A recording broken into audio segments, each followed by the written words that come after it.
Mon podcast IMO.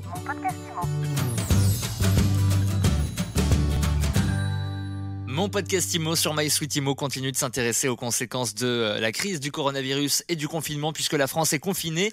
Mais en revanche, les pannes domestiques, elles ne prennent pas de vacances. Alors comment concilier confinement et réparation à la maison ? C'est ce que l'on va voir avec Simon Arazi, cofondateur et CTO de Depaneo.com. Bonjour. Bonjour Alexis. Simon, je rappelle que Depaneo.com, c'est la première plateforme de dépannage en France avec un réseau de 700 artisans sélectionnés. Alors parlons donc de ces gens qui sont actuellement confinés chez eux.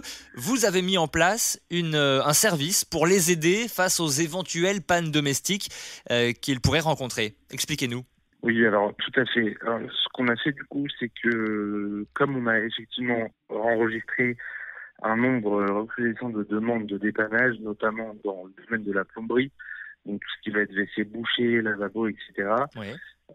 On a dû faire face à cette demande et on a eu aussi une problématique d'artisans qui ne souhaitaient plus se déplacer. Donc l'un dans l'autre, les activités étaient à l'arrêt. Ce qu'on a décidé de faire pour réagir face à cette épidémie, c'est ce qu'on a du coup appelé nous de la vidéo assistance. Donc on a décidé de dépanner les gens à distance et ce gratuitement pour une variété de problématiques différentes.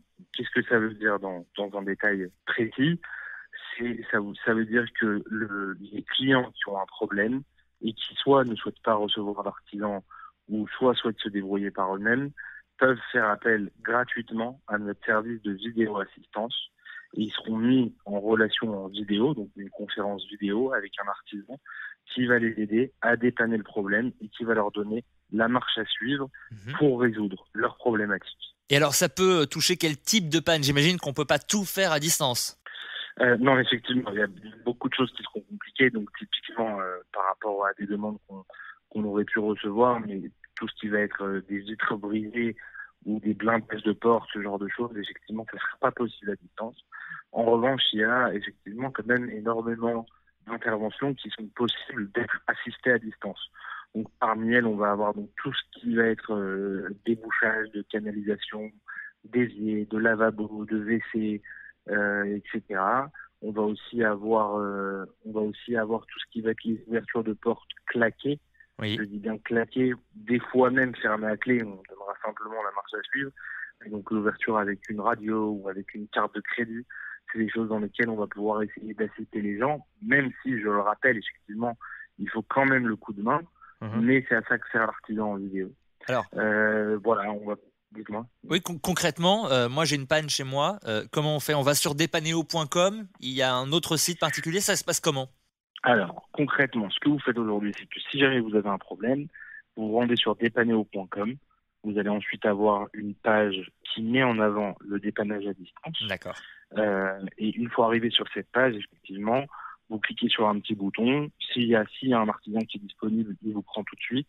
S'il n'y a pas d'artisan disponible, on vous propose un rendez-vous dans la journée ou le lendemain avec des intervalles de 15 ou 30 minutes. Donc c'est relativement rapide.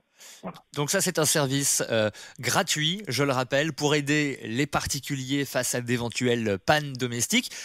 Mais alors par ailleurs, est-ce que vos artisans, vos 700 artisans sélectionnés continuent de se déplacer chez les particuliers ? Ou alors est-ce qu'à l'occasion de cette crise du confinement et du coronavirus, toute l'activité de dépannage à domicile s'est arrêtée ?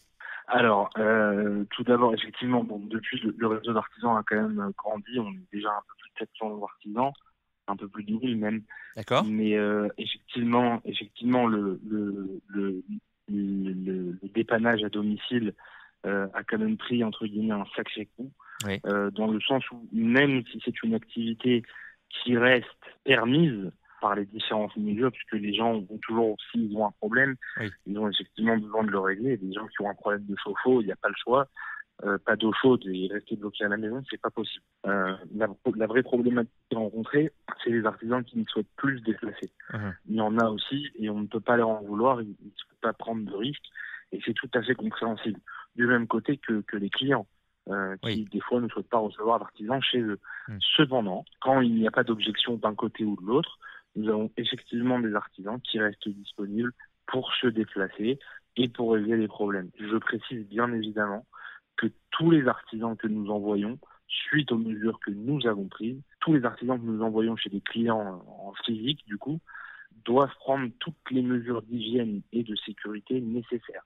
Donc ce sera le port d'un masque et le port de gants, et des fois même, dans certains cas, pour ceux qui font plus attention, une combinaison ou une surblouse, pour éviter au maximum que ce soit de coller les clients ou que l'artisan lui-même se fasse infecter, dans un sens ou dans l'autre. Voilà, c'est la règle de base pour continuer à faire ces dépannages. Est-ce que vous avez une idée des conséquences concrètes que cette crise du confinement et du coronavirus va avoir sur vos artisans? Parce que j'imagine que c'est un manque de chiffre d'affaires aussi pour vos artisans.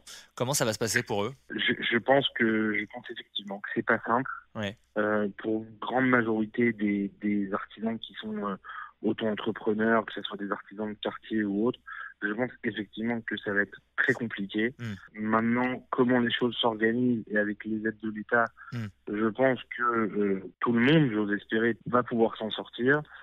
Mais effectivement, ça risque d'être une période pas simple. Et c'est aussi pour ça qu'on est là, pour les accompagner et pour les aider à se relever, puisque ce ne sont pas simplement des prestataires de services, ce sont nos partenaires. C'est aussi comme ça qu'on les appelle, ce sont des artisans partenaires. Et nous, on est là pour les soutenir. Et évidemment, si on sait qu'il y a des artisans pour qui c'est plus compliqué ou autre, on essaiera effectivement de les aider au maximum, que ce soit en leur donnant des interventions, qu'elles soient à distance ou physiques ou autres, on sera là en tout cas pour les accompagner et les aider à se relever, du mieux qu'on peut en tout cas. Simon Arazi, je rappelle que vous êtes le cofondateur et le CTO de Depaneo.com. Vous parliez de vos artisans partenaires. Comment vous les sélectionnez, ces artisans? C'est très simple. Il y a plusieurs choses. La première des choses, du coup, c'est un premier contact téléphonique. Ensuite, on fait une inspection, entre guillemets, des sites internet de l'artisan, s'il en a un ou plusieurs, des avis qui ont été reçus par les différentes plateformes.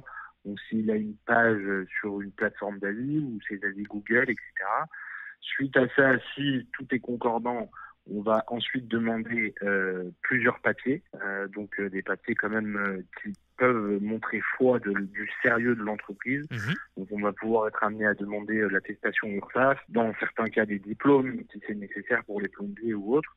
Et donc, on va monter un dossier complet. Et une fois l'analyse de ce dossier effectuée et que tout semble en règle, l'artisan rentre dans le réseau. Mais il rentre en version probatoire. Donc, c'est-à-dire que pendant 1 mois, il va être testé sur plusieurs types d'interventions que lui a le droit de réaliser. Et si ces interventions se passent comme il faut, alors dans ces cas-là, effectivement, ensuite, il est totalement débloqué. Il a accès à toutes les fonctionnalités que notre plateforme offre. Et il a également accès, du coup, à plus d'interventions. Ça reste quand même contrôlé, même après ça. Je précise, donc, on a un algorithme. Voilà, on a un algorithme de suivi qui a été fait avec du machine learning qui, lui, permet effectivement de contrôler les factures, les montants, les avis clients, pour être du coup sûr et certain que les artisans avec qui on travaille sont des artisans honnêtes et sérieux.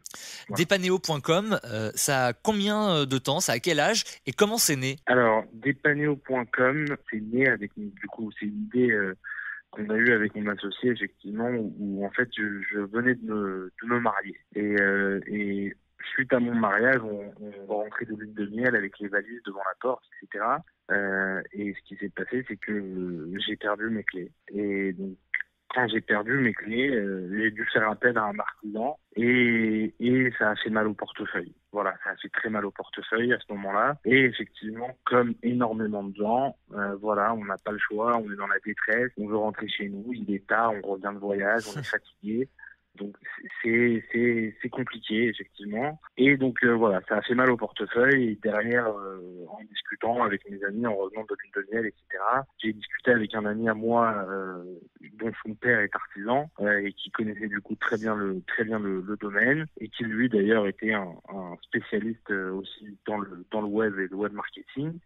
Et voilà, l'idée est venue comme ça. On a dit, mais pourquoi on n'essaye pas de faire quelque chose? Pourquoi on n'essaye pas d'arranger ce problème? Quand on a réfléchi, on s'est dit, mais c'est pas possible que je puisse trouver un artisan honnête. Parce qu'effectivement, comme tout le monde, j'étais sur Internet, j'ai cliqué sur le premier lien. Je me suis fait appâter en voyant des ouvertures de portes avec un tout petit montant. Et voilà, derrière, voilà ce qui s'est passé. Et c'est comme ça que Depaneo est né. Alors, ça a eu plusieurs vies, je tiens quand même à préciser. On a eu plusieurs vies, mais voilà, on est là depuis 2016, depuis juillet 2016. Et désormais, donc, plus de 1000 artisans, on le disait, 1000 artisans sélectionnés. Et je le rappelle donc, cette possibilité de faire du dépannage à distance durant le confinement, c'est le service que vous nous annoncez aujourd'hui sur MySweetImo. Merci beaucoup Simon Arazi d'avoir été avec nous aujourd'hui, cofondateur et CTO de Depaneo.com. Merci et bonne journée. Merci à vous Alexis, bonne journée. Mon podcast Imo.